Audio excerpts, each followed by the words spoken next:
안녕하세요. 중국 고전의 명작 손자병법 그 13번째 이야기입니다. 그럼 혼란했던 중국 춘추 전국 시대로 들어가 보도록 하겠습니다. 자, 춘추 시대. 당시 중국은요, 사실상 초나라의 시대라고 해도 과언이 아니었습니다. 영토는 말할 것도 없이 광대했고 군사력은 막강했죠. 그야말로 아무도 감히 넘볼 수 없는 그런 최강대국이었던 겁니다.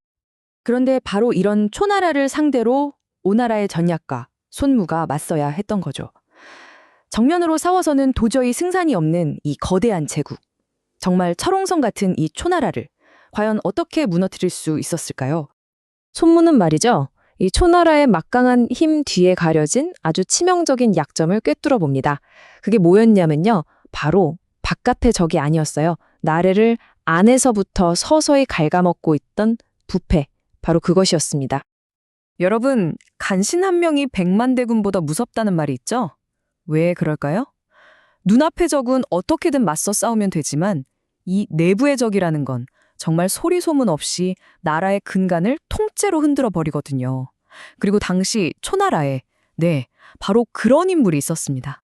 바로 초나라의 재상, 낭화라는 인물인데요. 이 사람의 탐욕은 정말 끝이 없었습니다. 동맹국들이 바치는 조공품으로는 성에 안 찼던 거죠.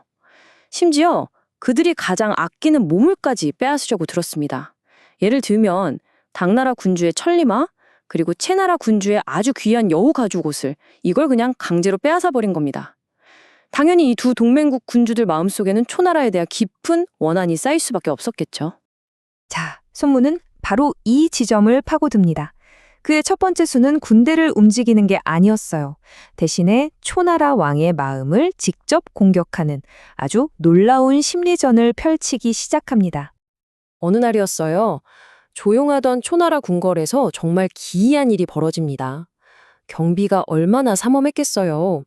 그런데 그 왕의 침소 책상 위에 아무도 모르게 명검 한 자루가 떡하니 놓여 있었던 겁니다. 왕은 물론이고 신하들까지 전부 다 경악했죠.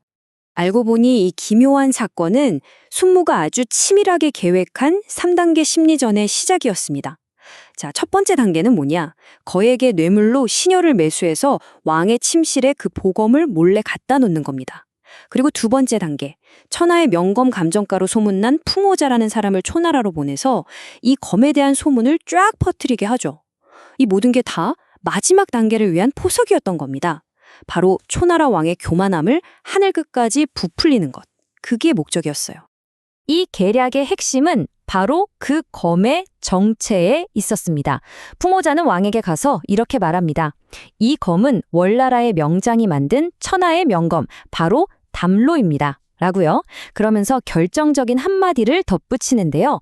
사실 이 검은요, 스스로 주인을 알아보는 신령한 물건이라서 부도덕한 군주를 떠나 덕이 높은 군주에게 저절로 찾아간다고 합니다. 결과는 어땠을까요? 네, 손무의 기략은 완벽하게 먹혀들었습니다. 초나라 왕은 이제 자기가 정말 하늘의 선택을 받은 덕이 높은 군주라고 굳게 믿게 된 거죠. 그러자 어떻게 됐겠어요? 오만함에 따져서 최대의 경쟁자인 오나라 그리고 오왕을 아주 하찮게 보기 시작한 겁니다. 적의 눈과 귀 그리고 판단력까지 흐리게 만들어버린 거죠. 자, 이렇게 적장의 눈을 멀게 한 손무는 이제 다음 단계로 넘어갑니다. 바로 적의 팔다리를 잘라내는 작업에 착수하죠. 그 팔다리가 뭐였을까요? 바로 초나라의 동맹국들이었습니다. 손무는 앞서 말했던 재상, 낭화의 탐욕, 기억하시죠? 그것 때문에 초나라에 앙심을 품고 있던 당나라와 채나라를 그냥 지나치지 않았습니다.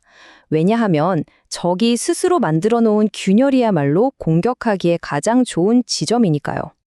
전쟁이 시작되기 전에 상황을 한번 볼까요? 초나라는 당나라와 채나라, 이렇게 든든한 두 동맹국을 가지고 있었어요.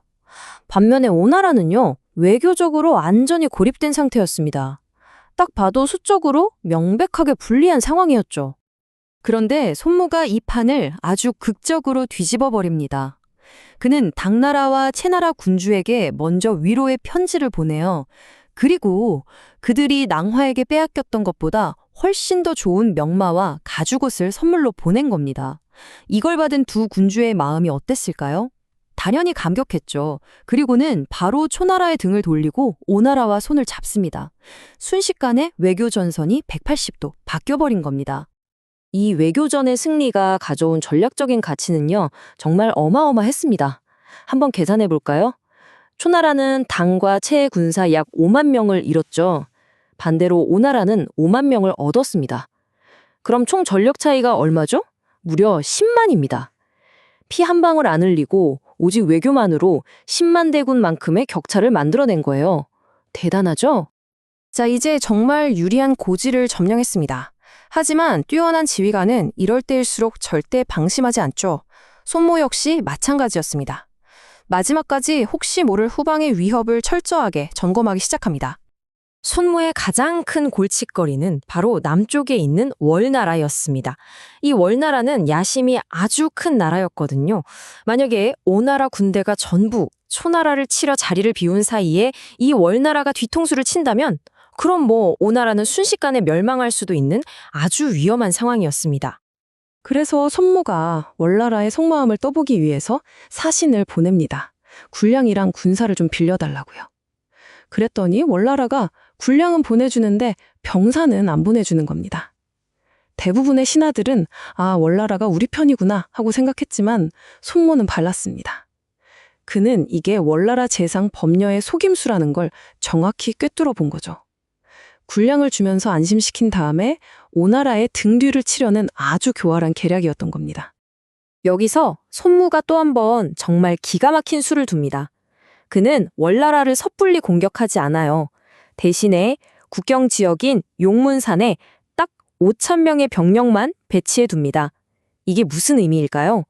이 작은 움직임 하나가 월나라에게는 너희의 계획 우리가 다 알고 있다는 아주 강력한 경고 메시지가 된 겁니다. 이 의도를 알아챈 월나라는 감히 움직일 생각조차 못하게 되죠. 이제 모든 퍼즐 조각이 완벽하게 맞춰졌습니다. 적의 왕은 교만해졌죠. 동맹은 와해됐죠. 그리고 후방의 위협까지 깔끔하게 제거됐습니다. 드디어 초나라 침공의 막이 오르는 순간입니다. 손모의 전략이 그려낸 그림 정말 완벽하지 않습니까? 심리전으로 적장의 판단력을 흐리게 만들고 외교술로 적의 동맹을 끊어냈습니다. 그리고 마지막으로 후방의 위협까지 막아냈죠. 사실상 전쟁은 시작되기도 전에 이미 오나라의 승리 쪽으로 저울이 기울어 있었던 겁니다. 이제 출정 직전, 손무는 장수들을 모두 모아놓고 마지막으로 정신무장을 시킵니다.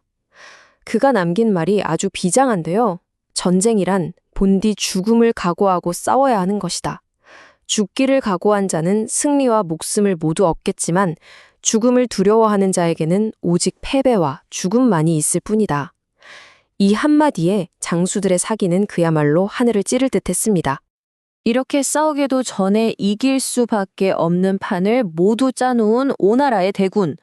마침내 초나라를 향해서 거대한 진군을 시작합니다. 이것이 바로 손자병법 벌모편, 즉 적의 군대가 아니라 적의 계략을 공격하는 것의 진정한 의미가 아닐까 싶습니다. 이번 이야기는 여기까지입니다. 다음 편을 기대해 주세요.